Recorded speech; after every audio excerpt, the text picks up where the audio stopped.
If you're seeing the error message, an update is required to use cellular data on this iPhone, don't worry, you're not alone. This error can happen because of outdated carrier settings, bugs with iOS, or network settings that need a little tweaking. In this video, I'll walk you through the steps to fix and get your cellular data working again. Let's jump right in. Solution 1. Refresh your mobile network. First, let's refresh your network connection. Open the Settings app on your iPhone. Toggle airplane mode on. Wait for a few seconds, then toggle airplane mode off. This will refresh your connection to the network. Solution 2. Update to the latest iOS version.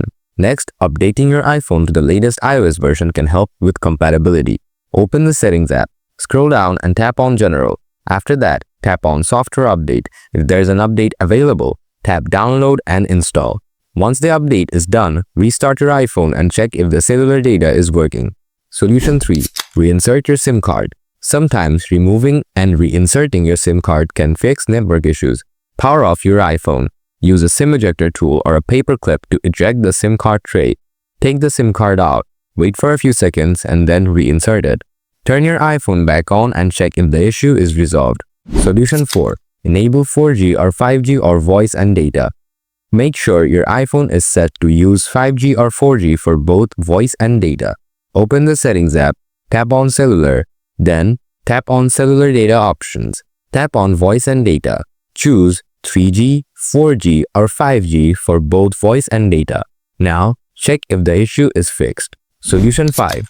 Turn on network selection. Updating your carrier settings can also help with connectivity. Open the Settings app, tap on Cellular or Mobile Service. Tap on Network Selection.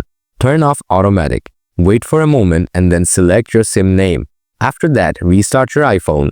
And that's it. By following these steps, you should be able to resolve the "an update is required to use cellular data on this iPhone" error and get your cellular data working again. If this video helped you out, don't forget to hit that subscribe button for more troubleshooting tips. Thanks for watching and stay tuned for the next video.